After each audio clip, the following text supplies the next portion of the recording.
conhecer de dentro o conceito de automação no transporte? Então acompanhe a gente porque nós vamos saber como funciona o sistema automatizado de movimentação e distribuição de volumes, de encomendas, aqui na Braspress. A aquisição de um produto que será aguardado em casa, não importando seu tamanho ou valor, gera grande expectativa. E se ele toma o rumo errado, frustração, insatisfação. Por este e por outros motivos essenciais à sua atividade, a Braspress investiu sério no conceito de automação.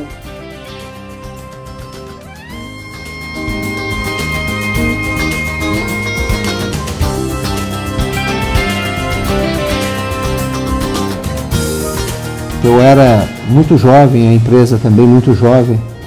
Por volta de 1980, 1981, eu era o vice-presidente de comunicação da NTC. E o presidente de então, Thiers Fattori Costa, saudoso Thiers, ele organizou uma viagem técnica para os Estados Unidos. E nessa viagem técnica nós fazíamos duas visitas importantes. Uma seria na ATA, American Truck Association, e a outra seria na UPS de Chicago, que recentemente também visitamos através de uma excursão feita pelo CETCESP. Mas a primeira vez que eu tomei contato com um processo de automação foi nos Estados Unidos em 1982, na gestão do presidente Thiers. Nós fomos ao hub da UPS em Chicago. E eu te confesso que quando lá chegamos, nós estávamos em 16 componentes. Todos nós entramos com cara de inteligente e saímos com cara de paisagem. Nós não entendíamos nada daquilo. Eu olhei aquilo. Eu fazia, quando as pessoas me perguntavam, eu fazia cara de paisagem. Mas eu te confesso que eu vi aquelas esteiras, aquela coisa complexa circulando. Já naquela época, em 1982, toda a carga da UPS já estava sendo rastreada por código de barra e que era uma novidade intangível para a tecnologia brasileira de então. Passado alguns anos, em 1989, eu fui à FedEx de Washington e eu comecei a entender um pouco esse mecanismo. Pela FedEx de Washington era um hub um pouco menor e aí então já dava para você ter mais ou menos o horizonte de como aquilo se processava. Passado mais alguns anos, e essa coisa já começou a ficar um pouco na minha cabeça, de que nós precisaríamos fazer uma automação, qualquer que seja. Eu não sabia qual o caminho e por onde começar. Mas se na América já tinha um processo já tão desenvolvido e tão longevo de automação, por que não daqui a pouco importar isso para o Brasil, na medida em que nós pudéssemos adquirir massa crítica de movimento para poder viabilizar um processo de automação como esse? E aí, na gestão do presidente Romeu no CETCESP, nós fizemos uma excursão técnica pelo Japão, pela China e por Hong Kong. E no Japão nós visitamos uma empresa chamada Yamato. E ali sim eu pude conhecer o processo e o mecanismo de como isso se processava, na medida em que nós já detínhamos, naquela ocasião, já em 1999, nós já detínhamos a tecnologia do código de barra. E a partir da tecnologia do código de barra, então já podia se imaginar como é que seria um procedimento de automação na movimentação de encomendas e de pequenos pacotes. E quando lá saí, eu comentei com o presidente Romeu, comentei com o Altamir e o Adalberto Panzan Júnior, que nós estávamos em conjunto naquela viagem. Eu disse a eles, eu vou fazer isso no Brasil. Vai, não vai, vai, não vai, vai, não vai. Nós ficamos numa discussão e eu tinha a convicção de que daria para fazer, porque a matéria-prima básica do processo de automação seria o rastreamento dos pacotes através do código de barra, e essa tecnologia nós brasileiros já detínhamos há algum tempo. E eu quero te confessar o seguinte, nós implantamos o sistema a partir de 1999, eu comecei a estudar o processo, reuni o nosso pessoal, transmitiu a ideia, o nosso diretor de operações, o Luiz Carlos, fez algumas viagens, eu acompanhei em algumas viagens, nós estressamos o assunto na nossa empresa. E depois desse assunto estressado na Braspress, nós chegamos à seguinte conclusão: nós não conseguiríamos buscar escala de massa crítica se nós não tivéssemos um processo de automação. Não daria para fazer escala se nós continuássemos manipulando, transportando as encomendas como fazíamos na década de 30, na década de 40, na década de 50, de 60 e 70.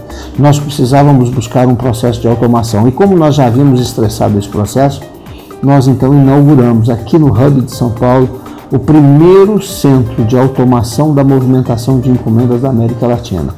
Fizemos e tivemos um sucesso absoluto. Hoje nós temos uma movimentação muito grande no Hub de São Paulo.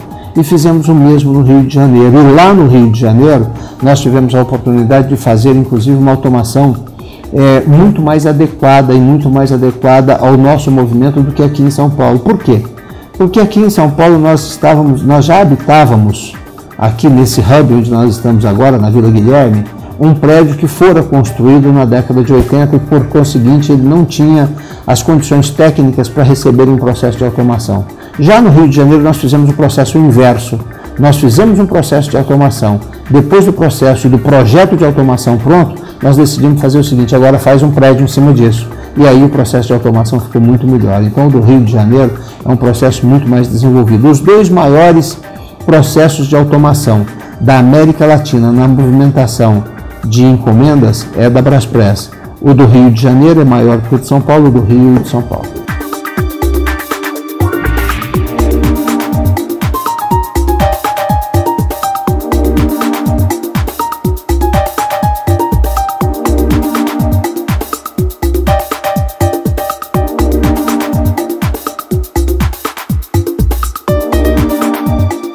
Premissa da automação a identificação do pacote. Portanto, nós vamos gerar uma etiqueta que vai dar a identificação de um dos pacotes que vai seguir pelo sorter.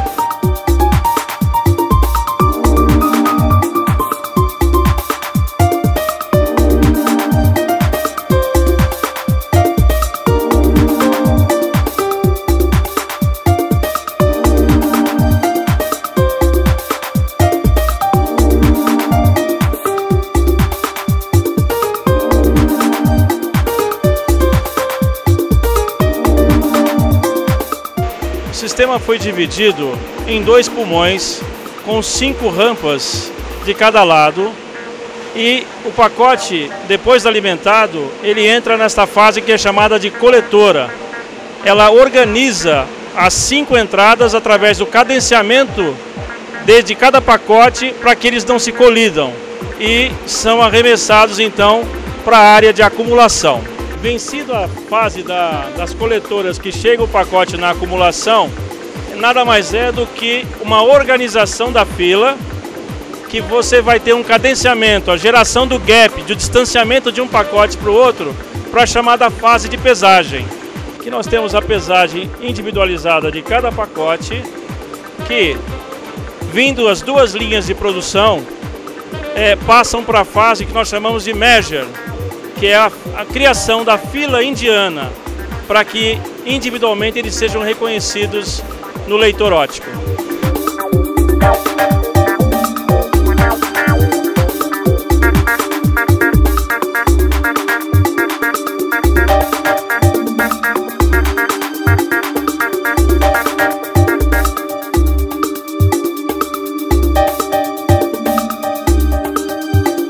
Até aqui, o pacote tinha o seu reconhecimento virtual. A partir da leitura do seu código de barras, através desses 3 leitores que observam o topo e as faces do volume, ele passa a ser reconhecido pelo seu ID, que é o identificador do volume efetivamente dito. Se houver uma falha na geração da etiqueta ou propriamente no código de barras, ele pode gerar um erro.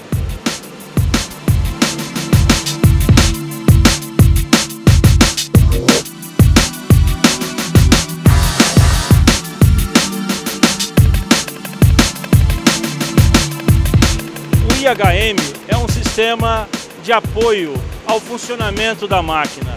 Nós chamamos de interface homem-máquina, e ele serve para apoiar todo o funcionamento do sorter, simbolizado por cores em cada trecho onde o pacote percorre. Portanto, ele serve como apoiador ao sistema de manutenção do sistema sorter.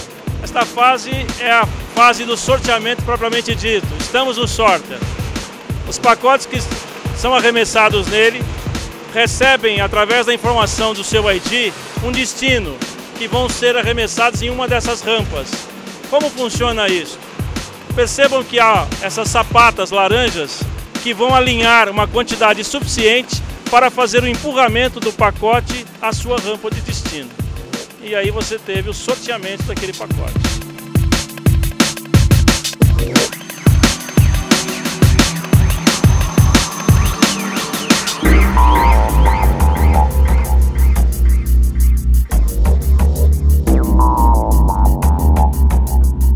Nós temos, no decorrer do processo, eventuais falhas de leitura.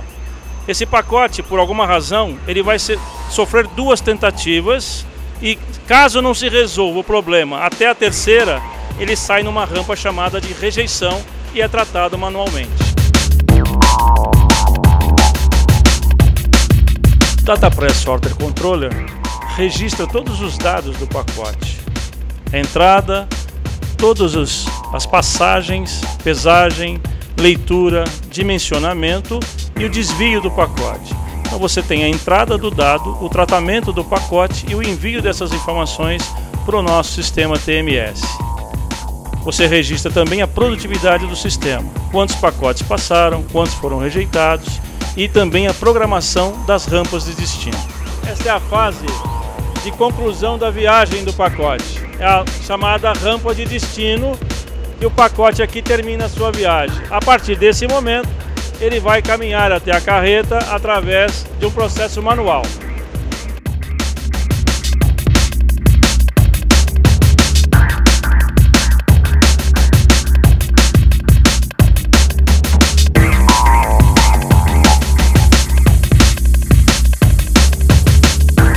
Luiz, a automação a gente sabe é muito importante para o processo, para a agilização, para o transporte rodoviário de cargas também.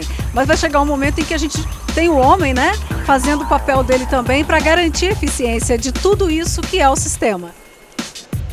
O homem é insubstituível em todos os processos, mas nós conseguimos um avanço que é dar autonomia e ganhar produtividade com o processo automatizado. Esta é a fase final, depende da ação humana para a garantia da leitura do pacote com a sua etiqueta para que ele viaje para o seu destino correto. E aí o que você faz aqui então agora? Escaneou, confirmou o pacote sendo do seu destino, certo? E aí ele leu de novo, confirmou que esse pacote já foi lido e ele vai arrumar o pacote para viajar para o seu destino final.